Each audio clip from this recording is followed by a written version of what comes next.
So I've made some RLM 66. I've basically used German grey and light earth in equal measure. So just a 1-to-1 mixture to give us this nice brown grey.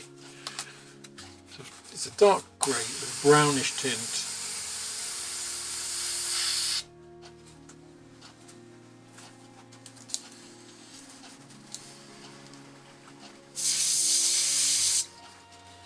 Not that brown, I've just been spraying RLM02 first, so there we go, that's better.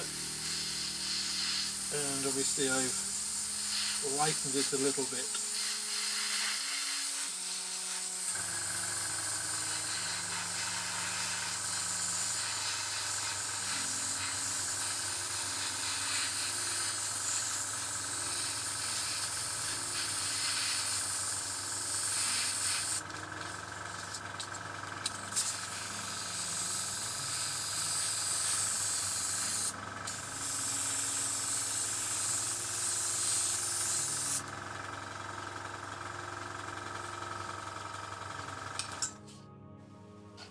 So that's the RLM02.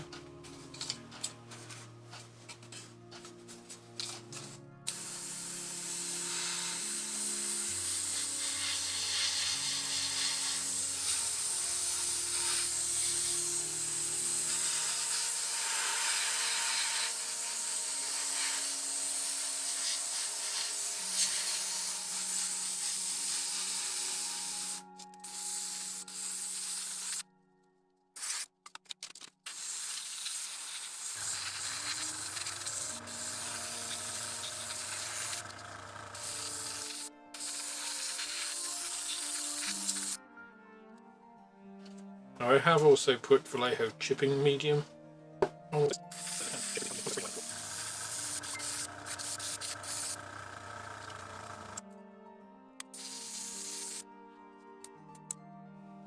So you can see here, I've sprayed this aluminium. This still has like wet chipping fluid on it.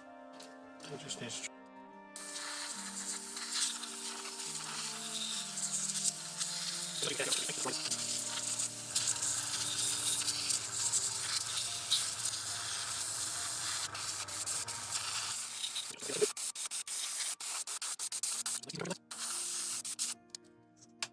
Okay, as you can see, we've got the cockpit here.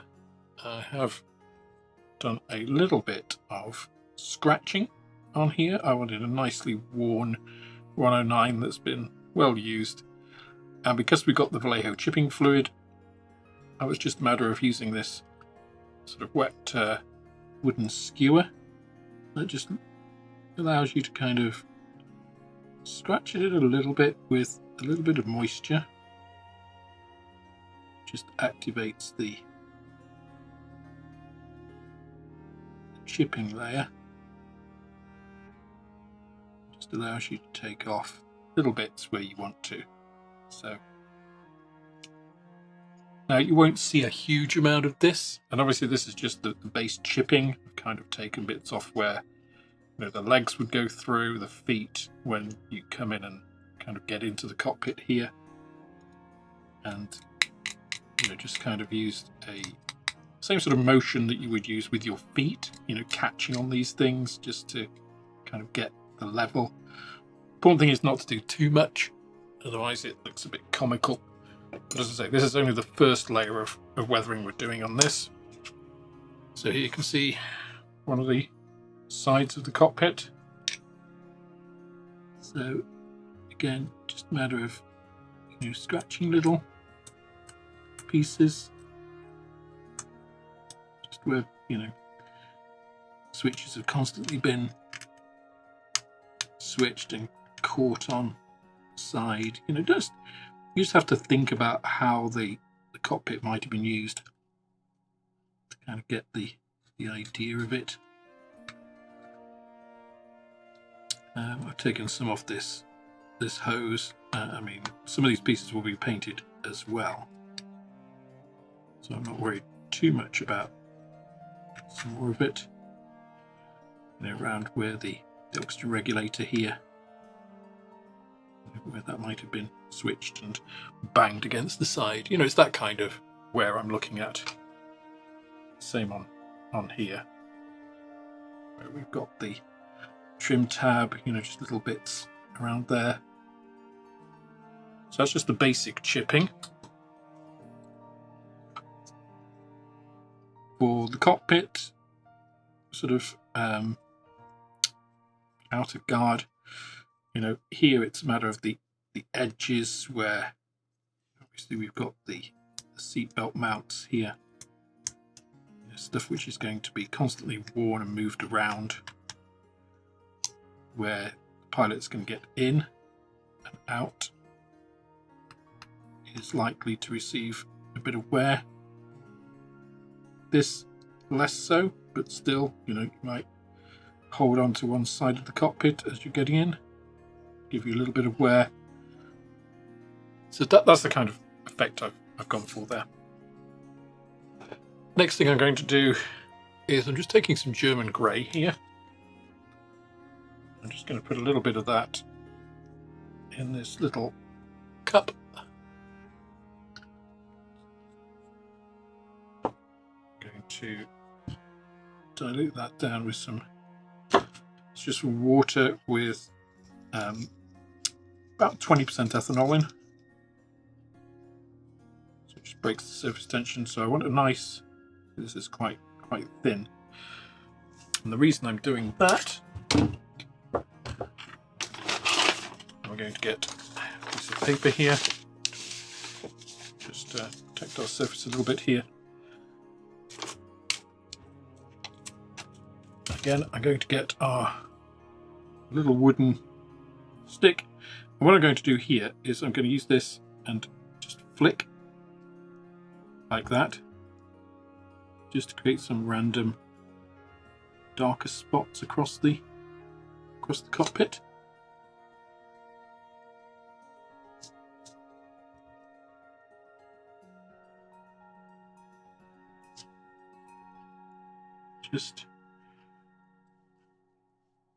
Just to represent some tonal variation, some areas where the cockpit might have got stained.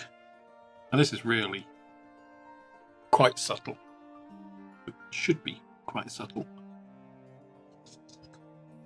So you can direct it a little bit more if you want particular areas to be a little bit more, and you can do that.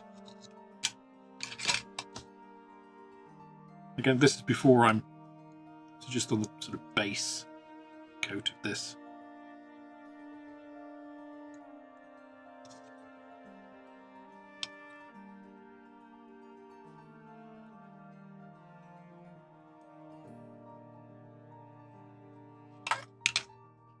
Before I do any detail painting, because obviously I don't really want to get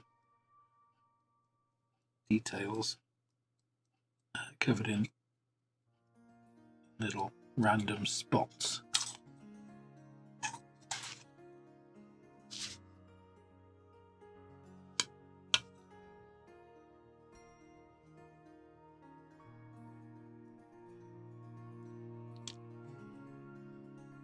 Then what I'm going to do, so I used a 1-to-1 mixture I mentioned before of light earth and 1038 German grey to produce that original colour. What I'm doing now is I'm just putting a higher ratio of 1038 in, so you can see now I've got a lighter colour. I'll add a little bit more diluent in.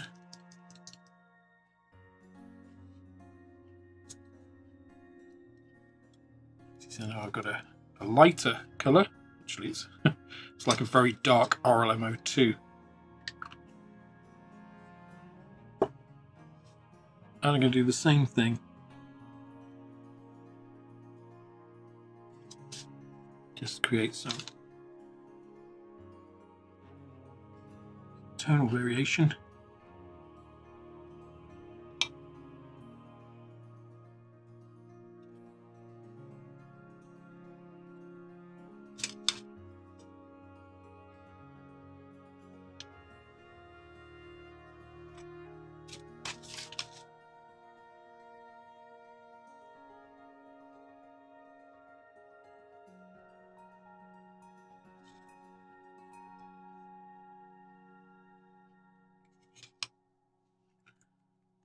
That's because real surfaces aren't a single colour. Even if they are a single colour, that's not how they end up. You know, if they were painted that originally, they fade differently, they get stained, they get dirty. Different bits get cleaned at different rates and things. This just creates a little bit of visual interest in the subject.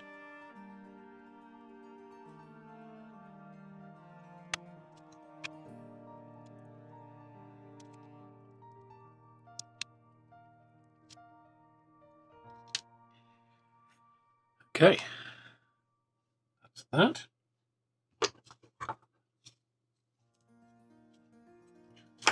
The other thing I'm going to do here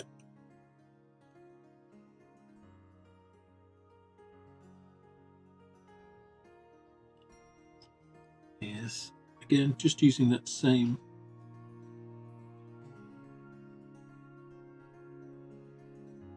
light colour, and it is very light, this just adding some bits by hand, just where I want a bit of random stuff. You can also use a sponge here, if you want a little bit more random look to it.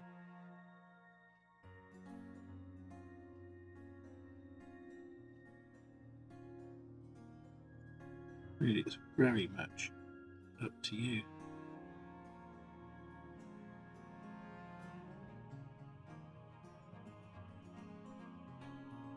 I mean, at the moment, there's no point being precious about this because we're still going to do oils on this as well. So, you know, it's going to evolve from here anyway.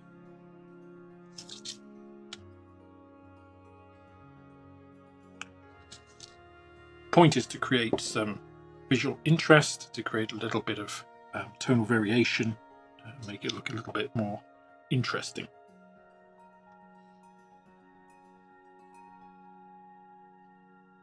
So now we've done that, of course, we need to put decals on and also to put detail painting. So that's what we're going to do next. Okay, so we also need to do a bit of detail painting, as I mentioned. I'm actually going to do these seat belts. I'm just painting these with ICM buff as a base. Again, although it's a base, we will be weathering these as well.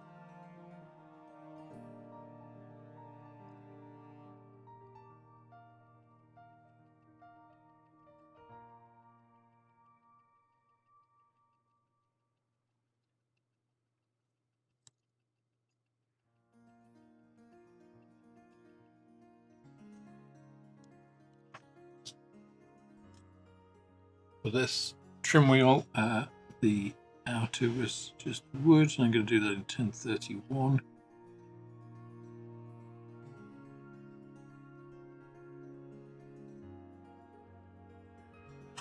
Now, I'm not particularly concerned about not painting the insides, because what you can see are the outers, and the bits you can't see, or the bits that are inside, are in shadow anyway, so leaving them dark is absolutely fine. Just gives that illusion of depth. You know, we're still seeing the wood, you know, from here, but we're just not seeing a consistent colour, which of course you wouldn't see a consistent colour because of the shadow in there. These bits are natural or gunmetal in the real thing. I've just scraped, using the Vallejo chipping fluid on that chain. I think that's enough. I don't, with having the chipping on the outside, I don't think we need anything more than that on this piece. Now the only other thing there are the controls. So we do have a couple of controls there, a red and a yellow. So 1046 and 1003 are the two closest colours I've got to the glot and gelp of the Germans used.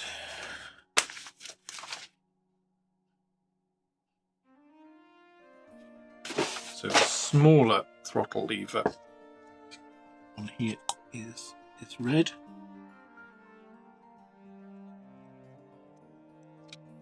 The larger one is yellow. Too much paint on the brush there. But, obviously I will need a couple of coats on this to get a nice, decently saturated yellow here.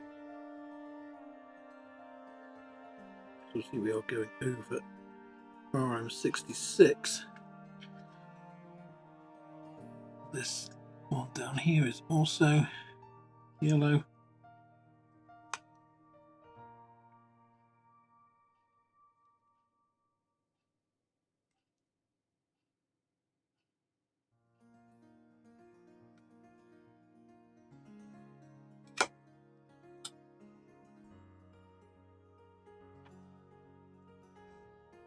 Just making sure we're getting those covered there.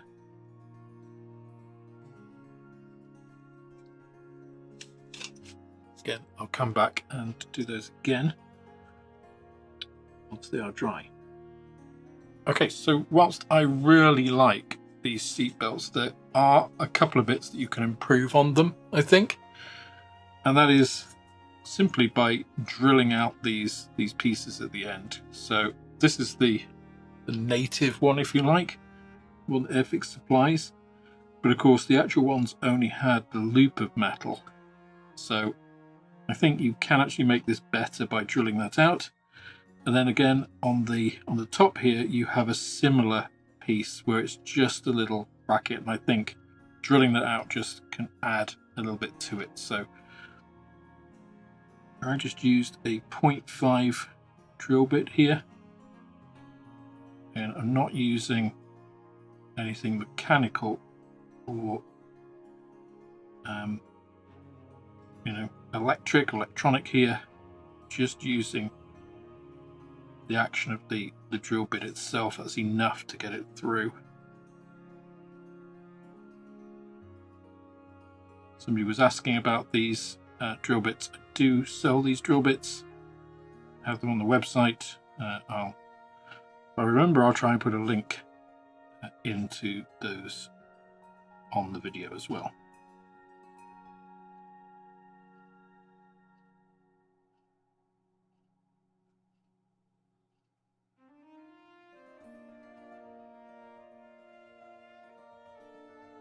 So I've just drilled the corners there, and then I'm just going to use, this is a 0.9. You do need to use this against something other than your finger, because these are relatively sharp and you don't want them to go into your finger. Just to open out some of these holes a little bit.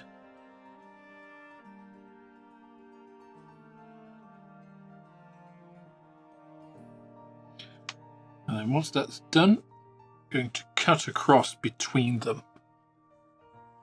So just using the scalpel to just cut between those holes carefully as possible.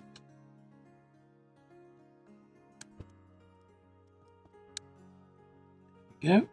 Just remove that piece of plastic, and then see we can clean up the insides of these, which is easier to do in person than when you're trying to film it, believe me. So hopefully you can see how that's coming along.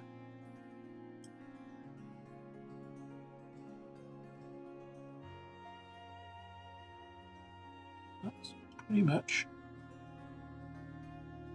it there.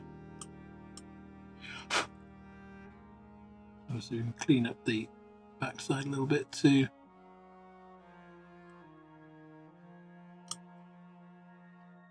So we don't have any little spurs of plastic which kind of visible and detract from that illusion. And there we go. So I can touch up the silver on that, and I think that looks a lot better. I think that gives a much better impression than the solid piece. And you know, obviously you can spend as much time refining this as you want. I don't think you really want to see me doing this for 20 minutes.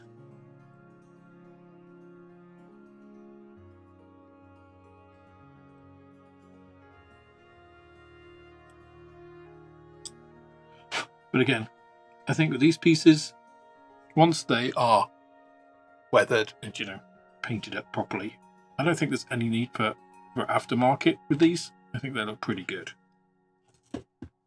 So obviously we do need to take them off here.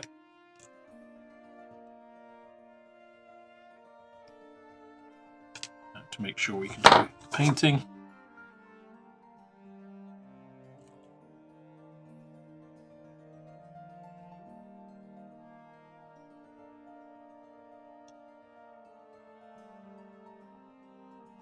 So I've only put base coat on there, so do that again.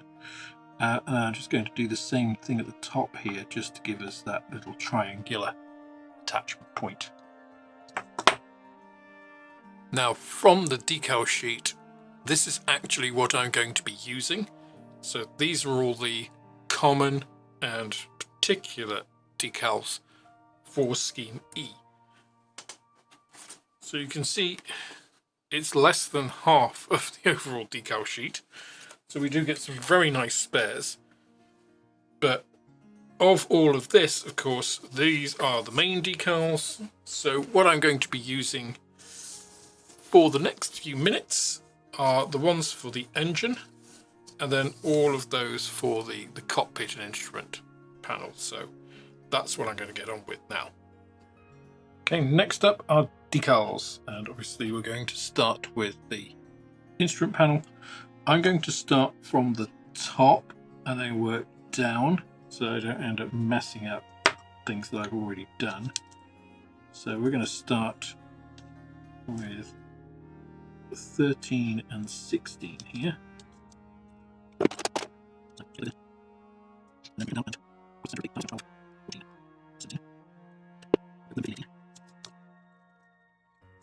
Got these on. So I've already gloss coated this so that I've got a decent base to work from.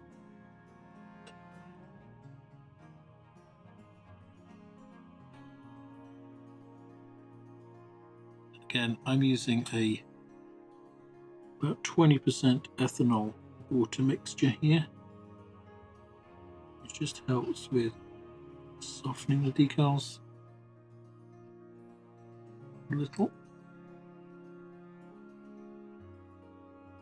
But ethanol is nice and gentle, so it won't affect any of our paint.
there.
So the other thing I need to address while I'm doing decals is, of course, the engine.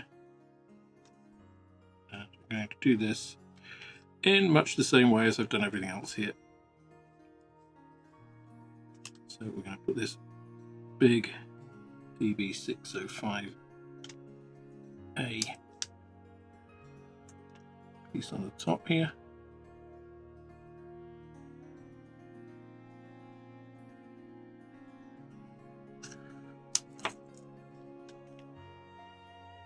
Into position.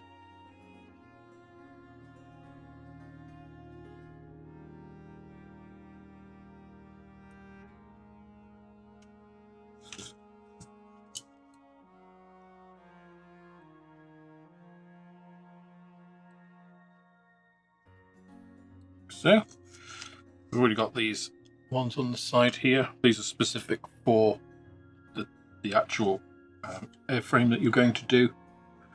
And the only ones that I need to do extra on here are, of course, the ones on these coolant tanks. So we have number 5 and 6 on this one.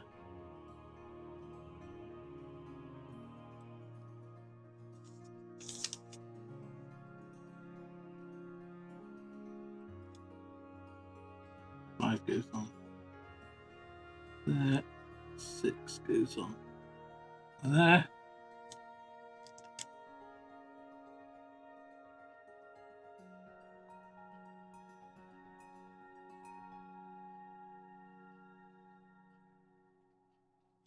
Like so.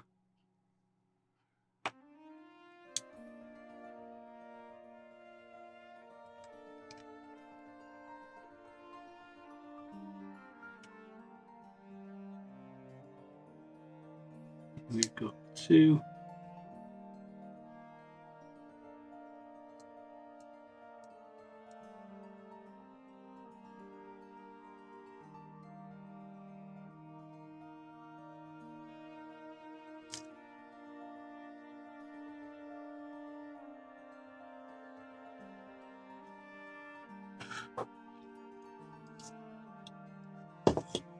As carefully as possible, because this one has that long piece there.